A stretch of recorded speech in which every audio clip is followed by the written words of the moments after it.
Yeah, I think we're going to start now. It's about 5 minutes past 8 p.m. in Nigeria, about 3 minutes past 3 p.m. here in the United States.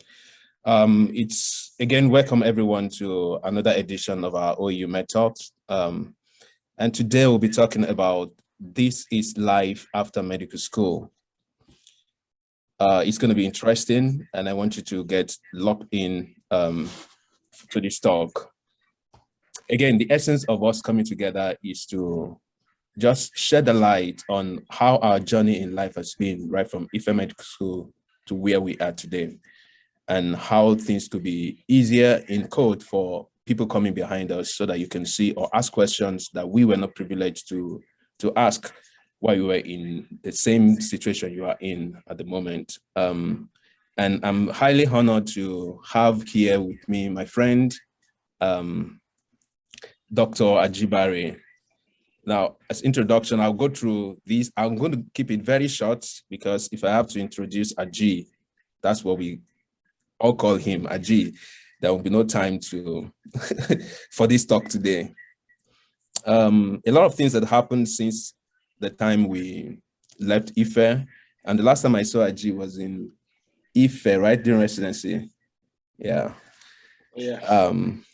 Now, Ajibare is a graduate of the Department of Medicine and Surgery of Obafemi Awolowo. That was 2005 set, where he graduated in the top 5% of his class. I didn't know you know book like that, with all those actions, with automatic housemanship. And as a house officer, he was elected second vice president of Association of Resident Doctors, that's the ARD OETHC IFE, and president of the ARD during residency, and following the general secretary of Osun State branch of NMA. Ajay became a fellow of the Faculty of Internal Medicine Cardiology from National Postgraduate Medical College of Nigeria in 2015. He's currently a consultant physician and cardiologist at Lagos State University Teaching Hospital, Ikeja. A lecturer at Lagos State University College of Medicine, Ikeja, and consultant for diagnostic centers. He has published journals, both local and international, and an examiner of the National Postgraduate Medical College of Nigeria. I will tell you that during my residency with Aji, I think we spent some years together during residency. I was in a different department, and one thing I noticed during that period was his openness to listen to everything everybody has to say as the president of the ARD. And I took that along with me. And that's one of the great skills I saw. I said, anybody that's going to be a leader must first be a listener. And I never told him that, but every time he was always willing and ready to listen, and credit to that. Today, I want you to listen to all he's going to say about his journey, some of which a lot of which I do not know, apart from the period we spent both in the classroom and during residency. And be open, ready to ask your questions. This is a real opportunity, and take advantage of this. Join me as I welcome again, Dr. Ajibare. Aji, over to you. Yeah, thank you, GBG, for the nice words about me. I think firstly, I want to thank the organizers of this program, because life should be easy for everybody. I mean, if some people have walked the road before, it will be great to show other people how to walk easily on the road. So I want to thank the organizers for making this happen and for helping our medical students to be able to choose rightly and to choose their career paths without so much stress. And once again, thank you, GBG, for the beautiful words about me. For a minute, I didn't realize that you were really talking about me. I thought it was someone else.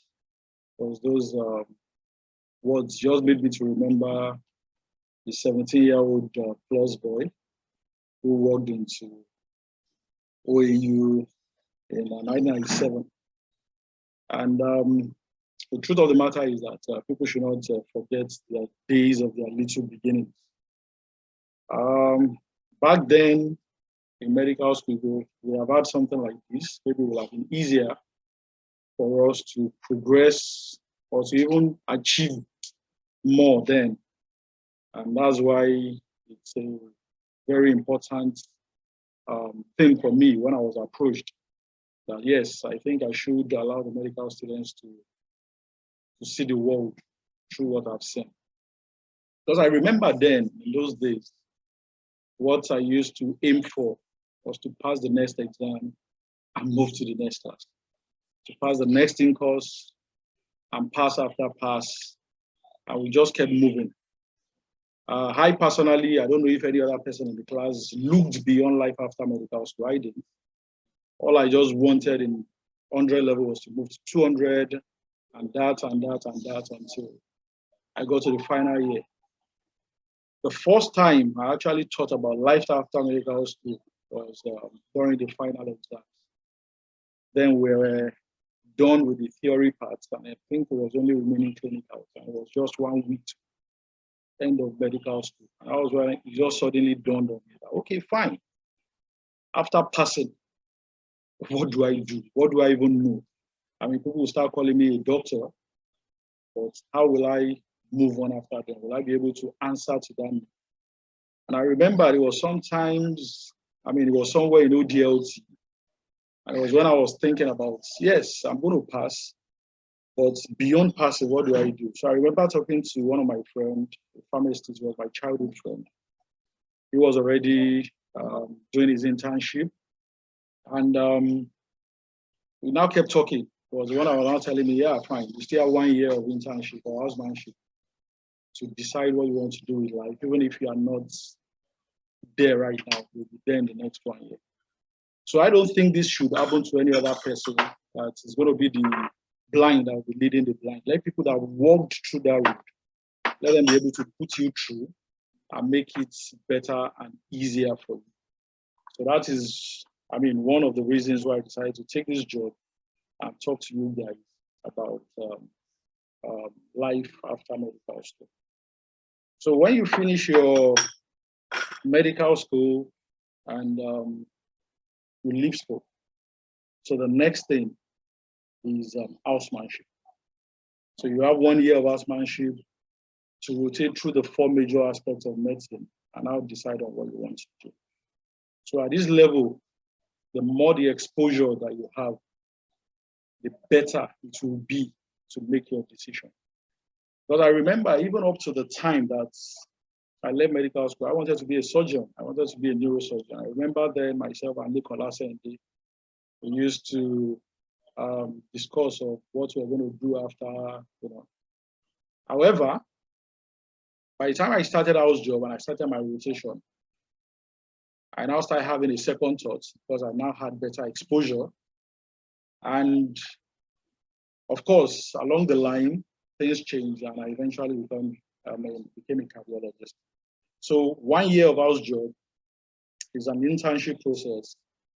Study what you want to become, expose yourself, then you can now, that will help you to make your decision. And if I tell you that decision making is easy, I'll be lying to you. It is not. Decision making is usually evolving. You want to be something today, you may change your mind tomorrow. You want to be another one tomorrow, you may change your mind. But the good thing is that you must always dream. You must have a dream. That's the first thing that you must have. So house job. Then after then, it's better you also do your mandatory NYC program. Wherever you find yourself, you don't know what is going to bring you back to Nigeria. So it's better you just arm yourself, you know, fully before you come. Because some of us may become president of Nigeria tomorrow, and they will want to bring you back from your very successful career to become ministers and all that. We all knew what happened to Kemi Adeosun. So NYC after then, you now decide on what you want to do.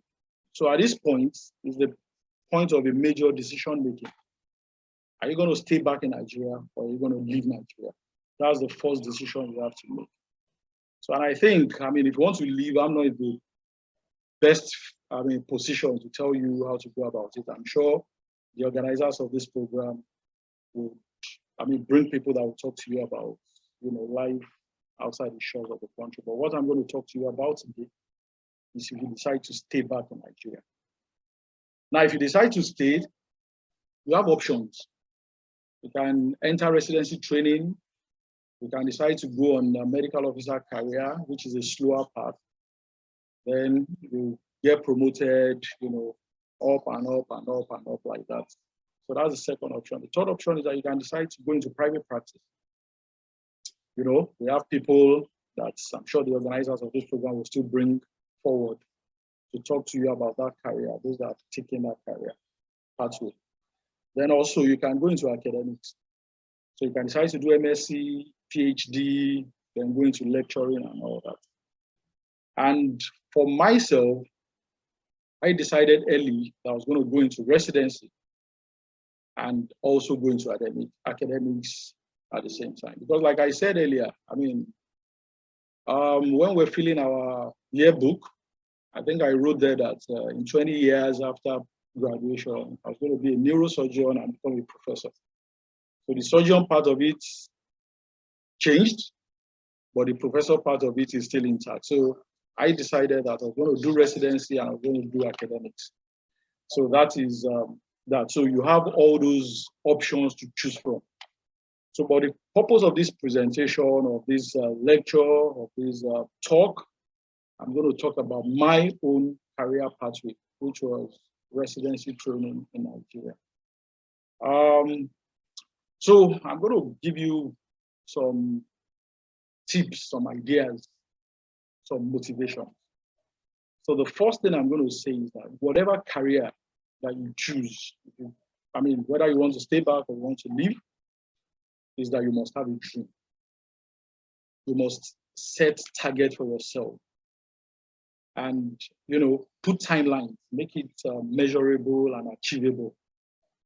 And yes, your plans may change. Nobody will tell you that he has a cast iron plan for 10-year period and it never change. It will, but you must always set your target and have a dream.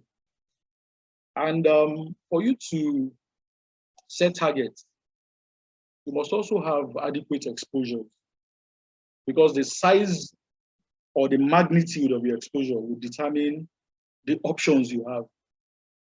When we're in Ife, what I used to, the only thing I was exposed to was life inside a teaching hospital. I didn't know that there are great private hospitals outside. I didn't know that people are doing exploit even outside medicine. I didn't know that people would even leave medicine after graduating and start doing other things.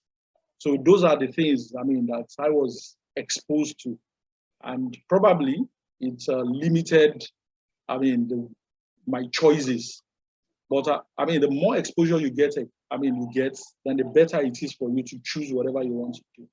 So you must expose yourself as much as possible. And the exposure will broaden your horizon. It will make you,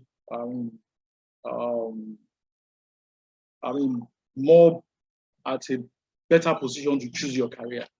For example, those days that we used to have ASU strike, student unrest, school closure, because I remember then we spent about 20 months in a particular class. And most times we are at home doing one thing or the other. Get exposed. Those that can, that have opportunity to travel out, get exposed. Those that are not that opportunity, like myself, you would try and, adapt yourself to what you can. Like, for example, now I lecture in Lagos State University College of Medicine, and I also work as a consultant in lawsuits. So we have a whole lot of medical students that come around and do attachments, that do rotations with us. And presently we are working on a partnership with Drs International Hospital. And those would make, you to have a whole lot of exposures. So you don't just have to sit at home when there's any unrest or any school closure. Make yourself better. Make yourself better than you were yesterday. That's another thing that you have to do. Then another thing is to get a mentor. You must get a mentor. You must have somebody that you want to you want to be like. And it's not only admiring the person from afar, you must always, always try and reach out to the person and let the person tell you the challenges and the joys, the advantages of his privileged position. For example, like myself, when I was in medical school, I used to admire Professor Akitobide a whole lot. I didn't even know that our career is going to, join so much that he will be my teacher and my lecturer during residency days. So you must have a mentor. You must have somebody that you discuss, plan, and discuss your aspirations, with and all that. So that's another key point that you have to get. You must. Then, yes, like I said, it's difficult to make decisions. It is very difficult. Sometimes you are at a crossroad, you don't even know what to do, you don't know how to proceed.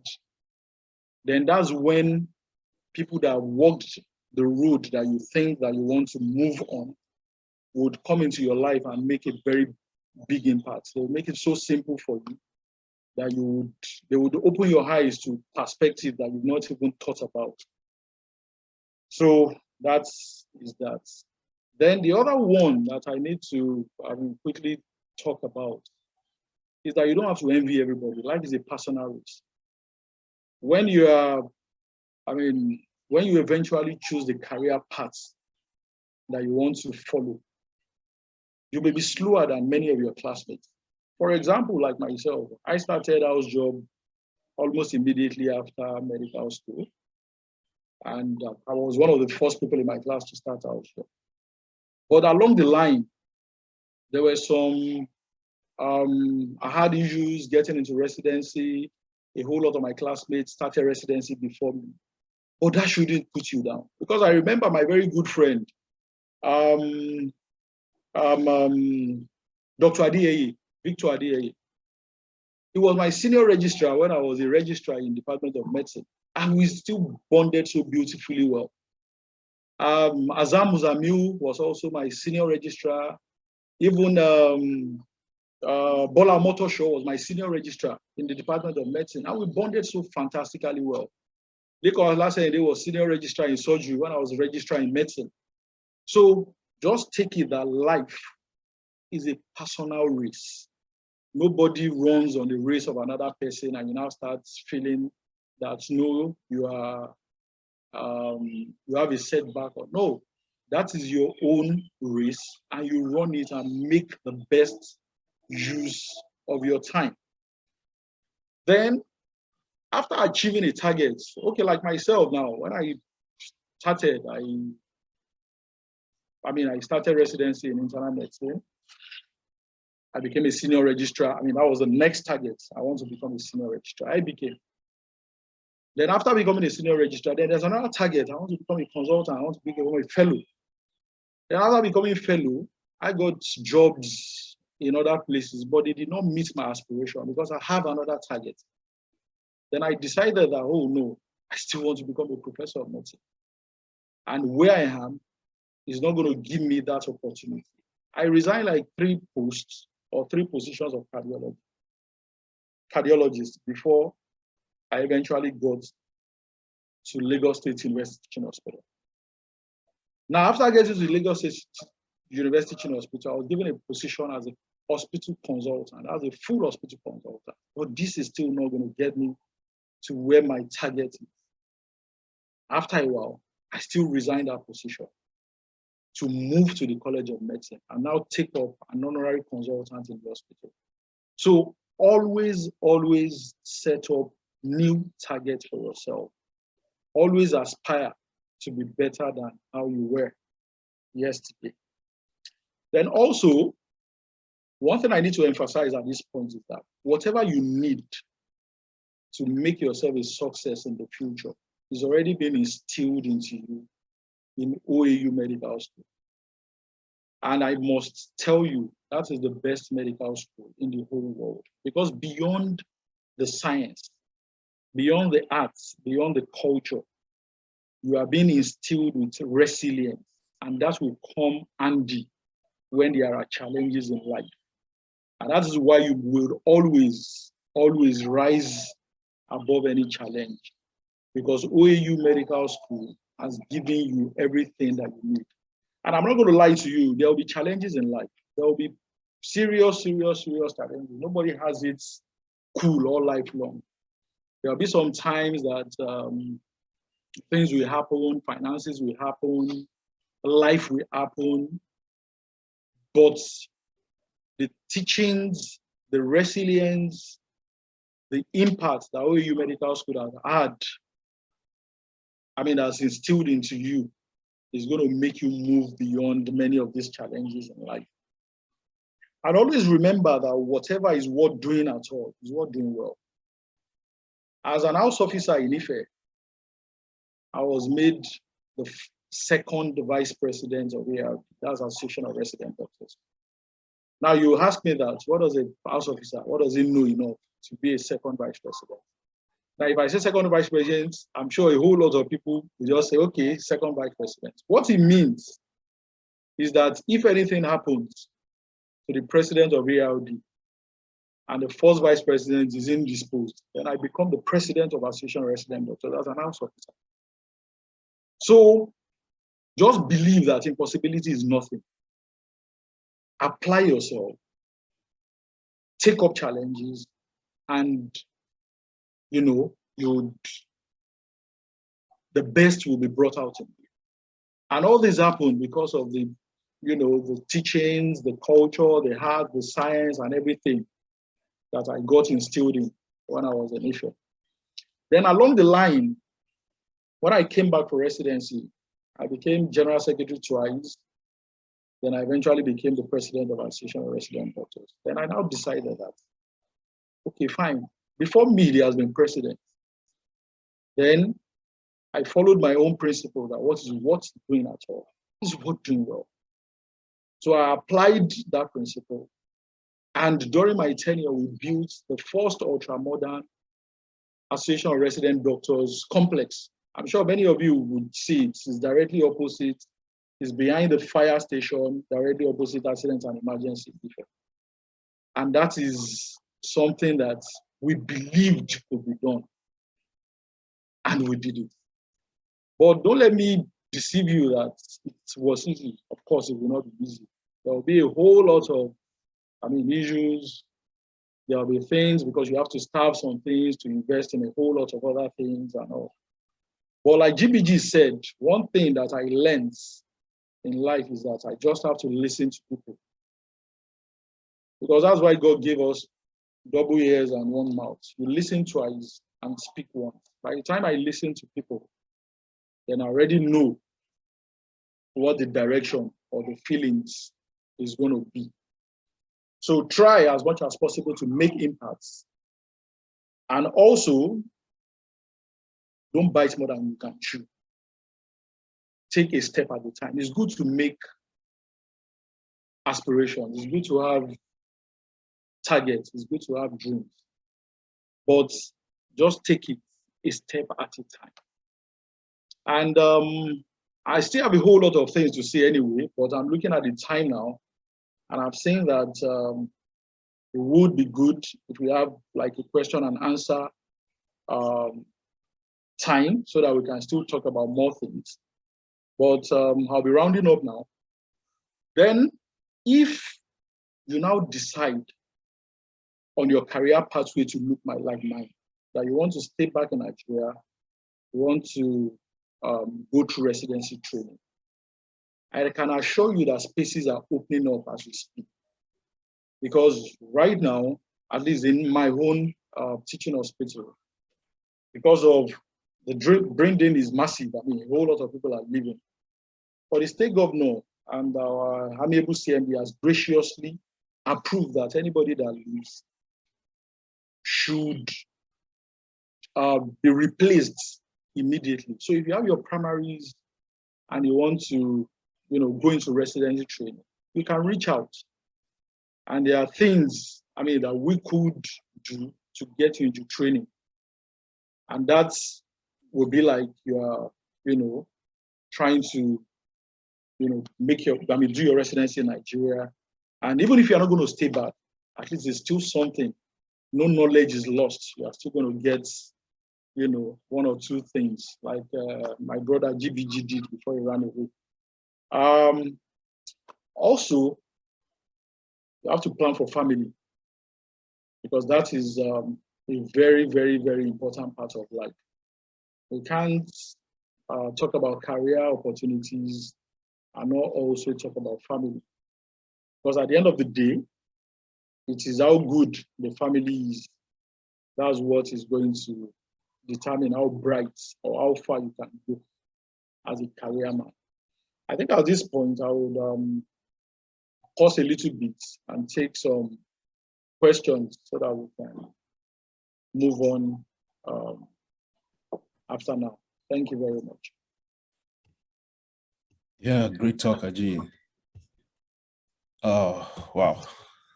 Can you see me? Yes, I can see you. Okay, I think there's a lot to unpack. Thank you so much for making this simple and straightforward. I think I'll give people opportunity to ask questions right now. You can just unmute and ask your questions. He has touched on quite a number of points. Talked about having a dream, set timeline, have a target.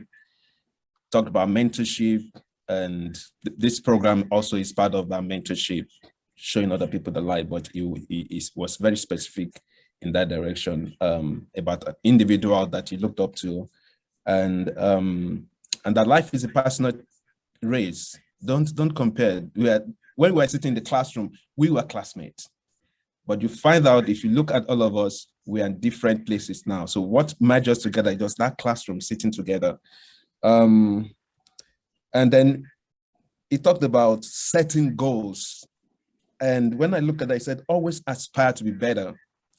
Never feel comfortable wherever you are. And so I open this, you can just unmute your mic and ask your questions, or if you don't want to talk, you can put something in the chat. And okay, there's one question here. How did you link up to consult for many organizations? Okay, thank you. Okay, so like I said earlier, I mean, it took a long time before I found myself in Lagos. After medical school, I worked for a few months in State Specialty Hospital in Ondo. Then after then, I got employed in Health Service Commission in Lagos. I was posted to General Hospital in Kogi. And like I said, those things don't really fit what I want to be, so I kept aspiring for more. But the truth of the matter is that if you really know what you are doing, a whole lot of people will start approaching you to do things for them. And one of the things that I started doing early was to be publishing. I mean, writing papers, publishing articles, original articles and all. And of course, people will start looking out for you when they start seeing your works. Then I also get a whole lot of recommendations. You know, you work for somewhere and people come to you that they need the service that you are providing at a particular place. And you now get linked up by one person or the other. And of course, references matter. And that is why whatever you have to do, you have to set your mind to be the best you can. You have to, like I said earlier, what is worth doing at all is what's doing well. So the more you do, the more people notice. And the more badly you do, the more people will notice too. So, and before you know what is happening, I get recommended so much that I even sometimes decide to pick some of the things I want to do, because there are 24 hours in a day. And like I said, you still have to balance. There's family, there's church, there's other things to do. So the summary is that if you put your mind to whatever you want to do and you do it well, you will always get recommendations and people will notice you. Thank you. Yeah, thank you very much. Someone, okay, go ahead. Thank you, sir, for your lecture. Please, I want to ask, in Nigeria now, how much are resident doctors being paid?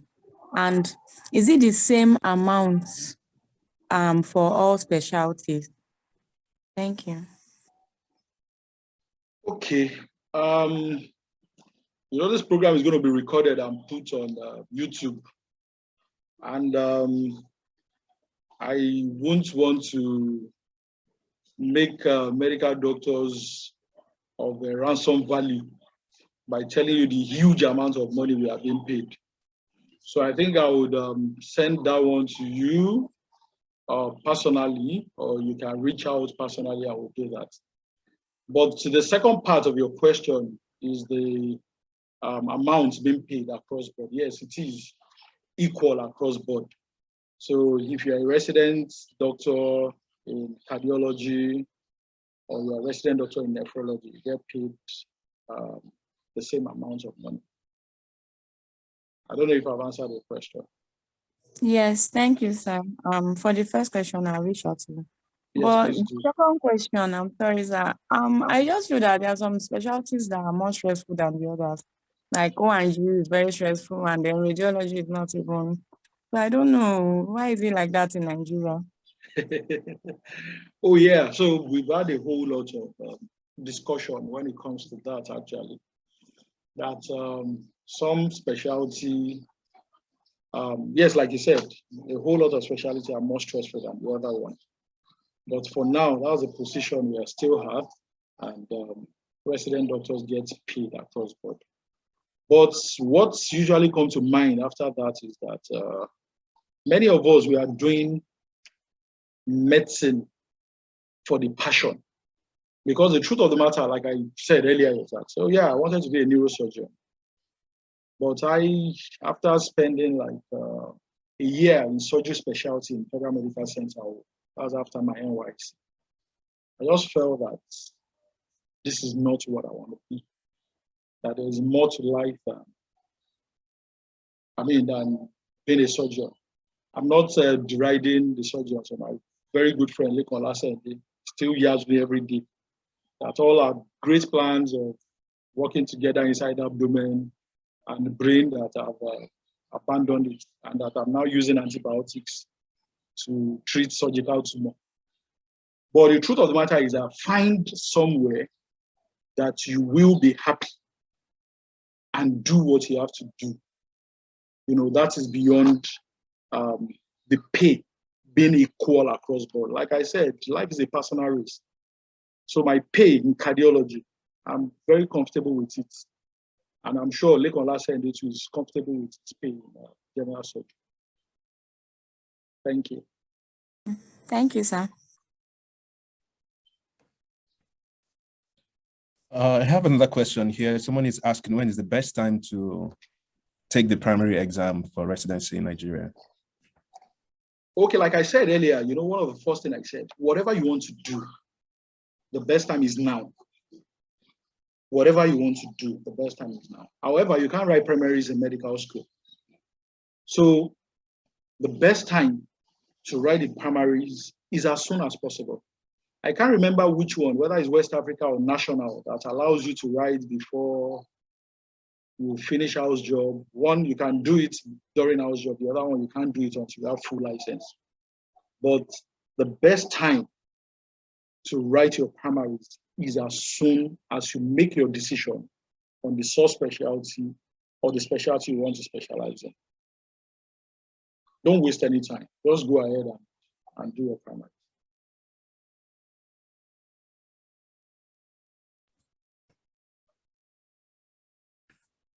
I don't know if I'll answer that question.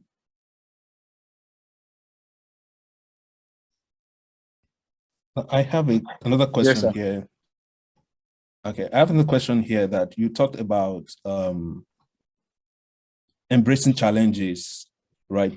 So could you expatiate on this? How I'm in medical school, so how do I look for challenges and just make it clearer? Okay, so I don't think I understand that question, but let me just try and see what I talked about challenges. Okay, for example, like I said, everything is not rosy after. Okay, let me tell you my own personal story. So like I said, immediately after medical school, I started housemanship and I got paid the month afterwards. So you can imagine somebody of very little beginning now getting a whole lot of money afterwards and all that. So, and it's been like that. I think we finished medical school in August. I started a house job in September. Then the following September, I went for NYSC. Then the following September, I started job as a medical officer in the FMC Owo. So everything was rosy. Then I resigned from FMC Owo. Then I came for residency and I got paid all along.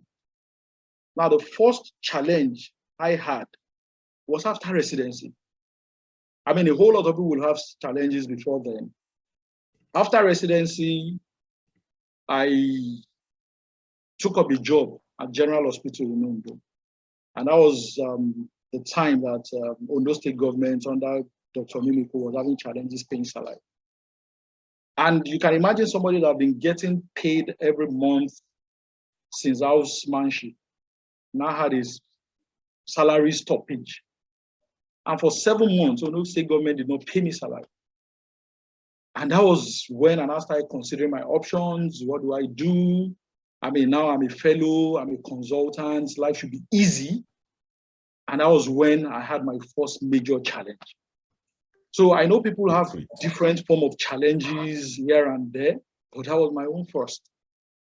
So those are things that you just have to find a way to rise quickly above and just make yourself, better.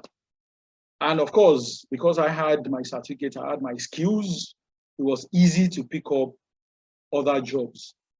And like I said, people notice. I mean, nobody wants to have something, someone that will not deliver on the expectations that is, coming into that establishment with.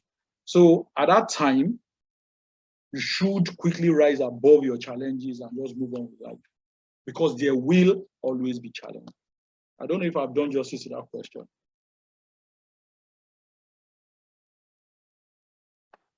Then I think there is another question here. Okay, somebody said, good evening, sir. This is a personal question. I'm a final year medical student of AU and I've heard about LASSO. That is a good place to do house job. However, I learned that the competition is fierce. I'm interested because I want to gain more exposure outside of IFE. I also want to see how things work in other places. Is there any way I can help? Okay, so you can reach out to me afterwards. Yeah, it's fantastic to gain experience outside other places that you are trained. Like some of us, we did medical school in IFE, we did residential training in IFE. Yeah, so you can reach out to see what we can do. Then someone sent, thanks so much. Can you speak to what informed your switch from surgery to residency and what helped define my priorities? Okay, so after NYC, I went to work in Owo, and I had very fantastic surgeons I was working with there. I was working with Dr. Takure, I was working with Dr. Bakari, a whole lot of fantastic surgeons. Okay, but when we're in medical school, we didn't see all what goes on before surgery. I didn't see. I don't know if a whole lot of people saw. Probably my good friend Nicola said they saw a whole lot, and that's why he's still there. So I didn't know that there is a whole lot of preparation that going to surgery pre-op. It was only the intra-op that we see. That when we are done, we go home and everybody goes to sleep. I didn't know that the surgeons stay back. So when I was in Owo, I was doing a whole lot of pre-op prep, intra-op, then post-op. Patients develop complications, you are back in the hospital. At that time, I just felt that I had 24 hours in a day. And I just can't cope with all this one. That was my own personal decision. I just couldn't cope. And the other thing was that what's a whole lot of motivation was Ben Carson. And all Ben Carson's patients, many of them, I mean, they live, they survive. But when I now got to the real world, I saw that a whole lot of neurosurgery patients dying post-op. So, and I felt that this is not what I want to be. So I needed more time for myself, for family, for a whole lot of other things. So that was how I now felt that, I used to have a very great teacher that I really want to be like. He drives good car, dresses nicely. And I feel that, I want to be like Professor Kitobi. So I switched to cardiology.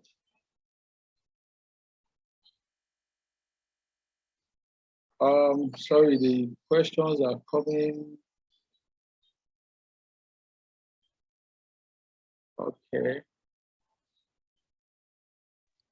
I'll be unmuting myself a bit. Thank you so much, Dr. Aji. Dr. Drs Sogbesan has to step in. He's on call. He's a specialist in nuclear radiology. So he had to go for a call immediately. And do we still have more questions? I saw somebody was asking privately for Dr. Sogbesan to talk about his specialty, but if he can come back before we're done, then that'll be fine.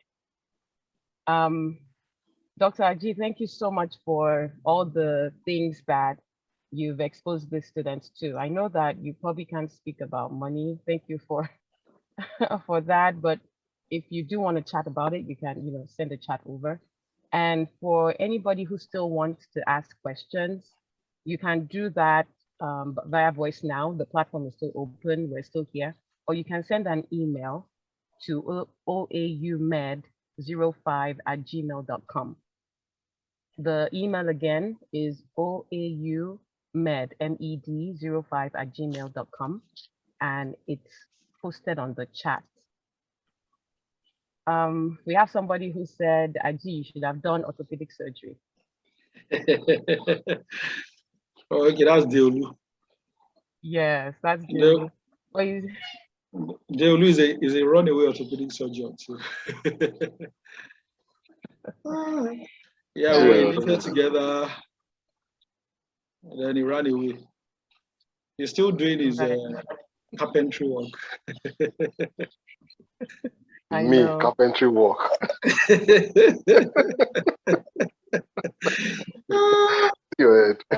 So if you see someone with hammer, nails, and screw, what job does that person do? Hey, one of the things you talked about that was very important, you said life is not a race, it's a personal choice, it's a journey.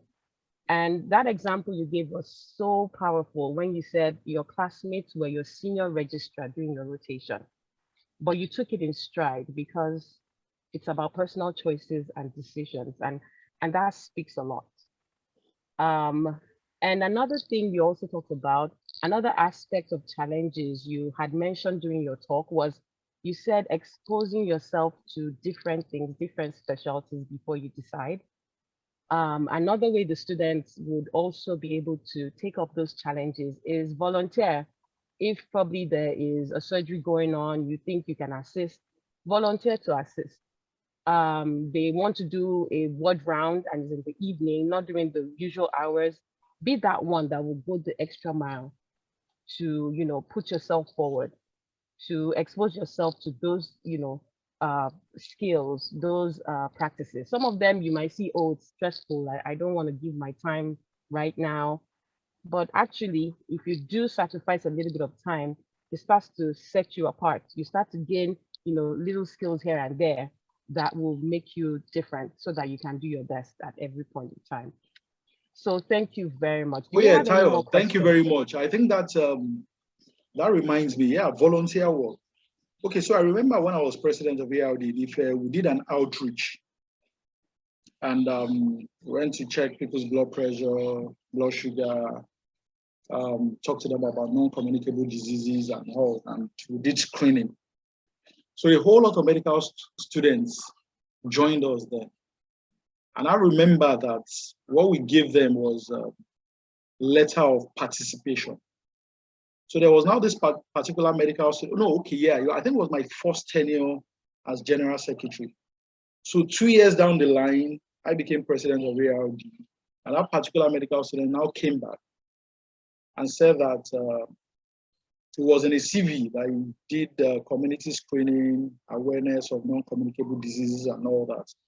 And is now applying for a program outside the country. And he wanted a letter on ARD's letterhead to back up that claim. Yeah, and we did the letter, and he came back and he said he got the slot, at the end of the day. So yes, that's helped him in a way, and I'm sure it will have helped many other people that, after I left.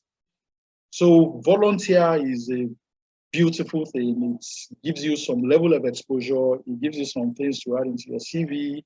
It gives you opportunity to see patients in real life. I didn't see patients in real life, except all those ones by the bedside I would clerk and would do NASO math for until I became a doctor. So yes, exposure as much as possible, even if it means by volunteering, even if it means by doing attachment elsewhere. Like I said, we'll be open to have anybody who wants to come to LASUT for attachment. And we're even encouraging our home medical students to even go for attachment in some big private hospitals around Lagos.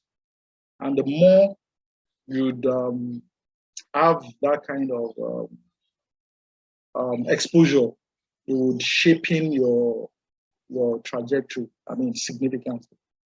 Because also, I said I was going to say a whole lot of things about personal experience. And I remember when I finished residency and I was going to take up a job in Ondo, a senior colleague from Ife that did residency in Ife reached out to me from Lagos and said there was an opening in a big and prestigious private hospital in Lagos.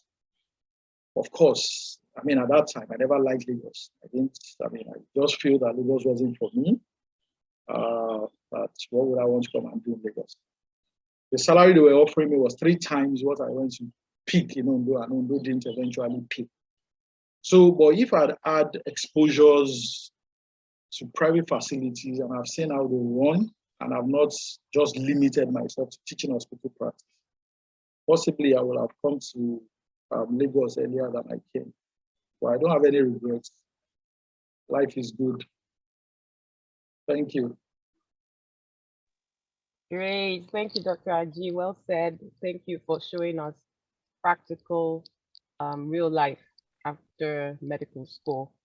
I still want to ask if the students will have questions. Do you want to ask anything, any scenario? If not, I see a chat. Okay, somebody said thank you, sir, for the advice to volunteer. Right now, I'm going to say thank you, and I'm going to hand it over to Dr. Ogudia so that he can, wrap us up as we finish this session. We really appreciate your time, Dr. Ajibare. And thanks to Dr. Sogbesan as well. Just a note that I didn't know about his specialty until he was coming onto this program. And I was like, wow, that is a different thing that I didn't know about. So it's good exposure. Somebody can go research it. Maybe residency in radiology can, be less stressful and pay more. Who knows? So there you go. Is Dr. Lydia here? Yeah, I think he may be somewhere around here. Thank you very much, sir. Guys, thanks so much for joining us today. Aji has covered practically every single important thing that should be said. And if I was just going to make, not an addition, but just more of a reiteration at this moment. One, he talked about mentors. Now, that is an extremely important thing, and that's one of the things we offer as part of this group. So I know we've responded to a few of the emails coming through about mentorship for specific specialties, and we do sometimes work a bit slowly, but just bear with us. If you send us an email about mentorship, we'll try and link you with the most appropriate person in the group or in the class who can help you. Now, Dr. Ajibare has just talked a lot to us today, and we know he's a big man in Lagos, guys. This is a very big man in Lagos. If you want to get in touch with him, send us an email or send him a private message on Zoom as long as he's still online. He would try as much as possible to respond as soon as possible. They're all very busy people, so if the replies don't come immediately, don't worry, it will come eventually. He also talked about exposure. Now, that is something that, I mean, you can only see as far as the things you've experienced. It's difficult to imagine some things if you've not experienced them before. And exposure is one thing. Like he said, he mentioned something very important. Don't waste your holidays. Don't waste the ASU strikes. Don't just sit down expecting things to happen or moaning about things that are not happening. Link up with somebody, find something to join. You'll be surprised at how many teachings are happening all over the world now via Zoom or Microsoft Teams. If you get in touch with any of us and if we want to invite you, we can always involve you in any teaching from anywhere in the world. And that might be something to actually give you some more exposure to things. And then the last thing is self-directed learning, because this is more of adult education when it comes to medicine. Nobody is under 19 or 20 at this age. There's always this expectation that you can actually initiate things yourself. When he talked about volunteering, don't just wait for Aji or somebody else to come to you and say, please, we need volunteers for this. If you think of a good idea, approach anybody with it. And just because people don't buy into your idea immediately doesn't mean it's a bad idea. It's probably not a good idea for them at that moment. Whatever you think of, approach somebody who you think may be able to help. You never know which doors will open. And this is something we're seeing more frequently now. We're having medical students publishing 5-6 papers even before they graduate. So keep that in mind, that it is a possibility, and just try and get in touch with anybody you want to get in touch with. So I think that's all I've got to add. And except Dr. Ajibare has got some parting shots for us, I will be calling it a day for now. Dr. Ajibare, any parting shots for us at the moment? Oh yeah, just quickly add to what he said. I remember my first 4 publications were with the then Dr. Adeoya, now Professor Adeoya, in Lasute, apart, eventually closed again. He was the senior registrar in psychiatry unit in Westgate Hospital, and I was an house officer then. And all he just said was that, Aji, are you thinking of academics? I said, yes. Okay, fine, let's do something together. And we conceptualized the thing, we went together to the field, get the data, and that was all. Then afterwards, he started publishing those papers on yearly basis and would send me the draft, I would look at it and all. So that is something that you should also try to do. There were 2 medical students that approached me, I think, early this year. And they said that they want to be involved in my research. They want to join my research team. I said, right, wonderful. But the first thing is not just to come and say you want to do, you must be ready to do something. So I gave 2 of them assignments, and only one came back. When that one came back, what he wrote was, was not useful to me. But I just felt that when I was in her shoes, I couldn't have even written anything better. So I gave her the chance, and now she's on my publication list. But the other one that didn't come back, she couldn't do, she didn't pass the initial test and all. So it's not just about wanting to do something. You must be able to, to pay the price. Thank you. Thank you so much, Dr. Ajibare. Thank you very much for that. Now I think that sums it up. It's self-directed. You should be self-motivated, self-driven. And then, like the Yorubas would say, apologies to anybody who doesn't speak Yoruba. If you show yourself ready, you show yourself willing to do some things, you'll be surprised at how far you go by just being willing to help some other ideas or even conceptualizing something for yourself. So I'll say thank you so much for everyone who's been part of today's lovely talk. Thank you so much, Dr. Ajibare, for the insights you've shared. Interestingly, this makes it about 1 year since we started this program. And because it's been 1 year, this time we're going to have a double whammy. Rather than waiting for 4 weeks' time, we have another wonderful episode in 2 weeks' time.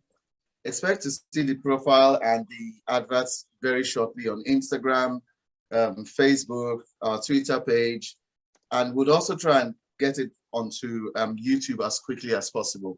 Once again, thank you so much for joining. We know you've all got busy evenings, and thanks for spending this evening with us.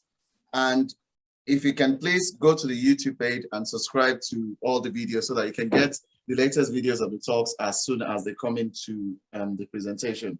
So thank you very much. Have a beautiful week, everyone. And thanks for joining us. Bye. Bye. Bye. Bye. Ajib, Thank please you, Dr. stay on Ajib. the line. Thanks so much. Don't go anywhere. Don't go anywhere. Let's see.